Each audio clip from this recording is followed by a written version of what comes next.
Hello dear students, welcome in ASC starter. आज मैं आपको सोशल साइंस की हिस्ट्री चैप्टर 3 की क्लास 9 की वर्कशीट नंबर 77 करवा रहा हूँ। ये 1 फरवरी की है और जो आपकी हिस्ट्री का चैप्टर 3 है ना, Nazim and the rise of Hitler 2, उसके रिगार्डिंग है। ठीक है, और यहाँ पर जर्मनी आफ्टर फर्स्ट वर्ल्ड वार, उसके बारे में बता रखा है कि जर्मनी का प्रथम विश्व युद्ध के बाद क्या हाल हो जाते हैं।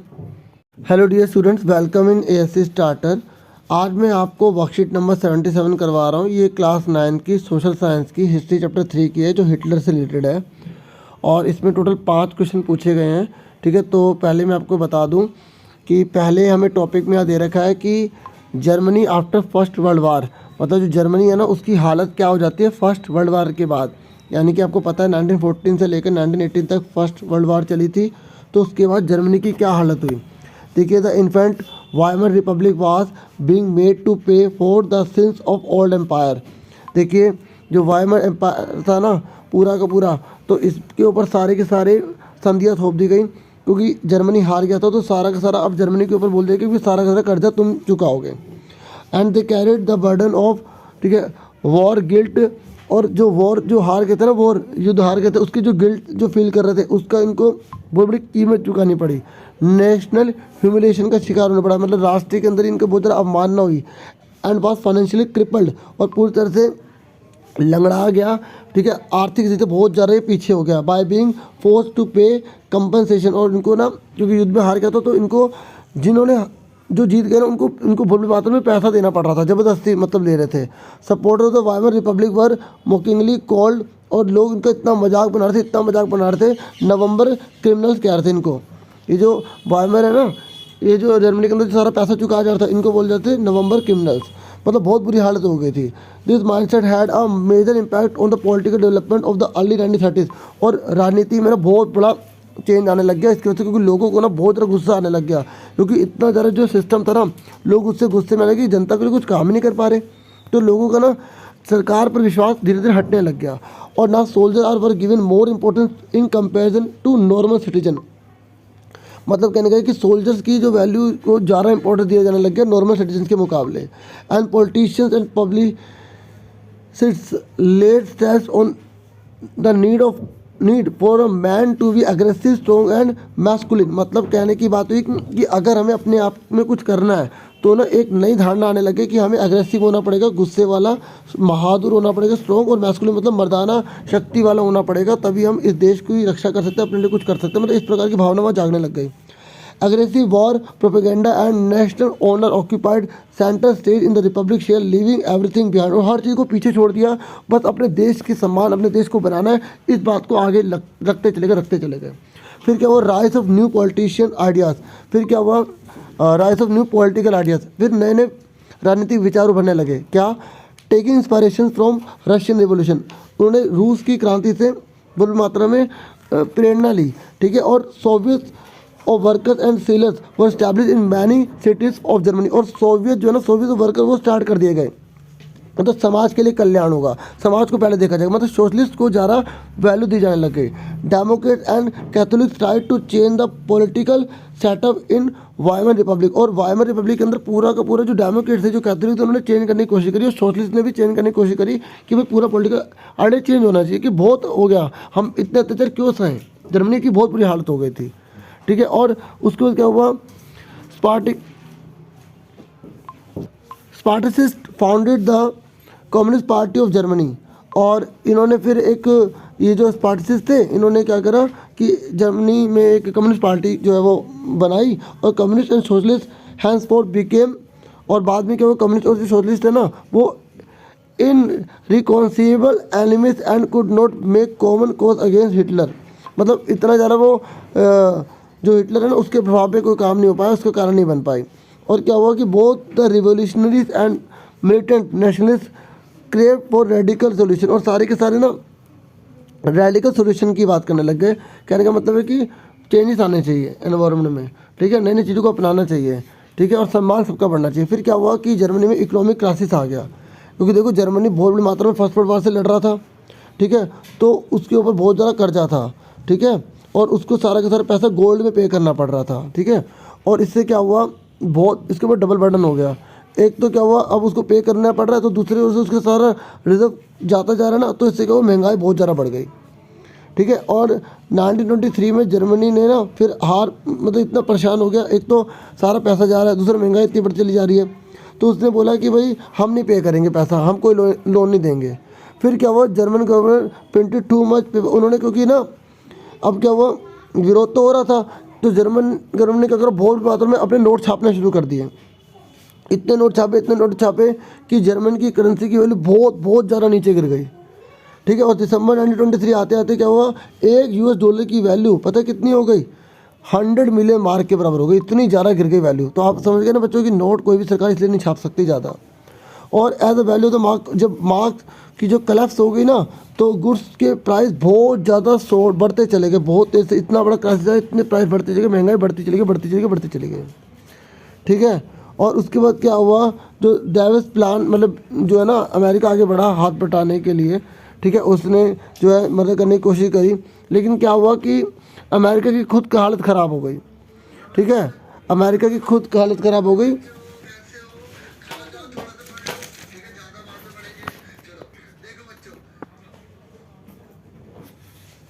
ठीक है। उसकी खुद ज़्यादा जो है हालत ख़राब हो गई। ठीक है। क्यों? क्योंकि वहाँ पर ना क्राइसिस आ गया। ठीक है। जो अमेरिका की स्टॉक एक्सचेंज है ना, उसमें शेयर मार्केट में, वॉल स्ट्रीट एक्सचेंज में बहुत बड़ी दिक्कत आ गई, तो इसलिए अमेरिका ने भी हाथ खड़े कर दिए। तो फिर क्या हुआ कि जर्मनी की हालत इतनी ख़राब हो गई कि वहाँ इतनी बेरोजगारी बढ़ गई, इतनी क्रिमिनल एक्टिविटीज़ बढ़ गई, टोटल डेस्पेयर हो गया, हर जगह निराशा छा गई कि देश में कुछ नहीं बचा, इतना बुरा हालत हो गई। और पीपल ने अपने कॉन्फिडेंस को खो दिया, डेमोक्रेटिक पार्लियामेंट में लोगों का विश्वास ही हट गया, क्योंकि सरकार कुछ काम ही नहीं कर रही थी। और इस तरीके से वहाँ पर पॉलिटिकल इंस्टेबिलिटी आ गई और leadership vacuum in the entire country, पूरी की पूरी कंट्री के अंदर जो है ना, पूरी अंधकार में हो गई, मतलब पूरी बेकार से हो गई एंटायर कंट्री में लीडरशिप। ठीक है। अब सुनो क्या हुआ, कोई लीडर था इनको जो गाइडेंस कर सके। अब इसका आंसर देख लो फटाफट।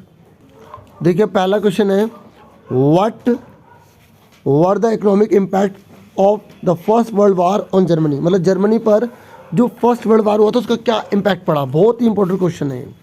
तो आप लिखेंगे the following economics impact of the first world war on Germany, कोई से भी 2 पॉइंट लिख देना। ठीक है। यहाँ पर तो 5-6 जो भी बताऊँगा मैं। Germany for the first world war on loan, Germany जो है उसने लड़ाई लड़ी थी, है ना, फर्स्ट वर्ल्ड वार में, on loan, and after the war it also had to pay damages in gold currency.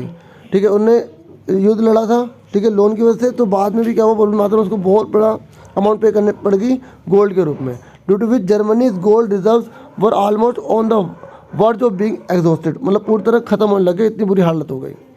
और जर्मनी रिफ्यूज टू पे डेट एंड डैमेजेस इन 1923, और 1923 में उन्हें मना कर दिया, हम नहीं पे करेंगे। द गवर्नमेंट जो थी ना जर्मन की, give such a high currency impression that the value of their, अब आगे बढ़ते हैं, बढ़ते चले गए, स्काई आसमान छूने लग गए। और इससे क्या हुआ, इन्फ्लेशन हो गया बहुत मात्रा में, मुद्रास्फीति बढ़ गई, मतलब चीज़ों के रेट बढ़ जाना, कीमतें बहुत बढ़ जाना। Germany was provided financial assistance, और जर्मनी की मदद की गई यूएस के द्वारा, बताया था मैंने आपको, उसका नाम था द डॉस प्लान। ठीक है।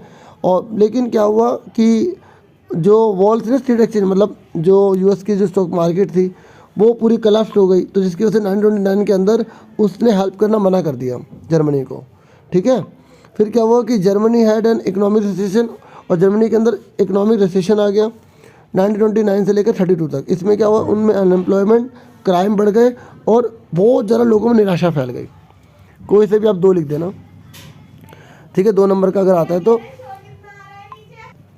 नेक्स्ट है, what were the challenges before the Republic of Weimar, बताइए कि क्या क्या चैलेंजेस सामने आए रिपब्लिक ऑफ वाइमर के। तो following were the some of the major challenges facing the Republic of Weimar, how to restore national honour. तो देखिए किस तरीके से देश का सम्मान वापस लिया जाए, तो बहुत से चैलेंजेस इनको फेस करने पड़े। पहला, आगे बढ़ता हूँ answer, what Germany was beginning to make fun of by what the perpetrators of November were doing on the global scale was a matter of great concern। मतलब जर्मनी जो भी हो रहा था ना शुरू में, तो उसका बहुत ज़्यादा मजाक बनाया जा रहा था। ठीक है। तो उनको द प्रिपरेटर्स ऑफ नवंबर कहा जा रहा था, मैंने आपको वर्कशीट में बताया था किस तरीके से उनका मजाक बना रहे थे, है ना। तो बहुत, और ये पूरे एक बहुत बड़ी कंसर्न की बात थी कि ऐसा क्यों हो रहा है, ठीक है, और इसको कैसे रोका जाए।